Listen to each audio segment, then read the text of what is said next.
ठीक है, और ये तस्वीरें देखकर तो जरूर समझ में आता है कि बहुत जबरदस्त यहाँ पर अटैक किया गया है। रोबिंदर जी इस वक्त हमारे साथ जुड़े हुए हैं, उनका भी जरा रुख करते हैं। सर, ये तस्वीरें हम दर्शकों को दिखा रहे हैं और इससे पहले चूंकि टिकर भी यही कह रहे थे कि अभी की तस्वीर को देखकर लगता है कि रिजीम चेंज बड़ा मुश्किल हो गया है। अगर ऐसा नहीं हुआ तो ट्रंप का प्लान यहाँ पर क्या फेल होता हुआ नजर आएगा? ये तब है जब खामेनेई को मार भी दिया।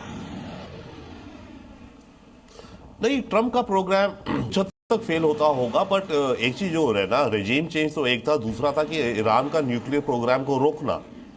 अब डिपेंड करेगा कि ये जो सारा हो रहा है इसके द्वारा ईरान के न्यूक्लियर प्रोग्राम को कितनी रुकावट इन्होंने क्रिएट कर दी है।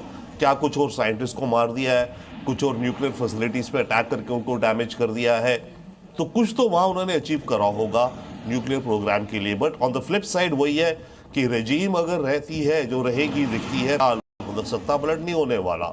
It seems right. ऐसा नहीं है कि ये भाग गए और दूसरे लोग आकर के जो टेस्टर्स थे वो सरकारी दफ्तरों में मंत्री बन गए, मिनिस्टर, उन्होंने कब्जा ली सरकारी बिल्डिंग्स, वो तो नहीं दिखता। तो अगर वो नहीं है तो फिर तो ईरान तो उसी डरे पे चलता रहेगा जिस डरे पे अभी चल रहा था।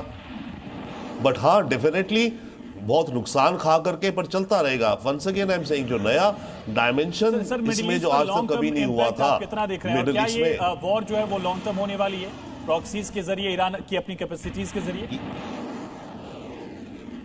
ये दैट इज, वो मैं एग्जैक्टली कह रहा हूं कि मिडिल ईस्ट में ये वॉर स्प्रेड हो रही है।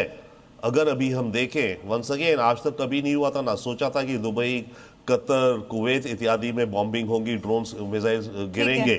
सर, ब्रेकिंग न्यूज मिल रही है, आपको रोकना होगा। बड़ी खबर यह है कि किसी भी हमले के लिए अब ईरान पूरी तरह से तैयार हो चुका है। ईरानी संसद के स्पीकर ने बाकायदा ये ऑफिशियल कह दिया है और सीधे सीधे धमकी दी गई है इस वक्त इजराइल और अमेरिका को।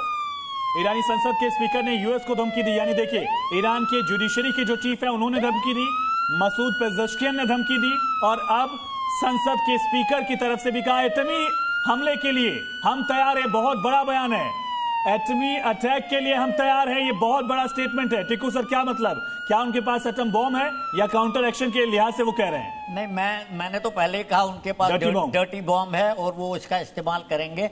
और लौटेंगे इसी बीच एक बड़ी खबर आ रही सर। ईरान के हमले पर डोनाल्ड ट्रंप का एक रिएक्शन सामने आया है। डोनाल्ड ट्रंप ने कहा कि यूएस पर हमले की हिमाकत ईरान ना करे, बेहतर होगा अगर यूएस पर हमला हुआ तो बुरा अंजाम होगा। यानी कि इससे भी ज्यादा खतरनाक अंजाम हो सकता है। ये देखिए डोनाल्ड ट्रंप का ट्वीट हम आपको दिखा रहे हैं।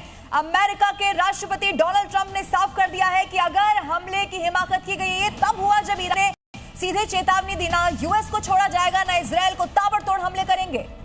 दरअसल डोनाल्ड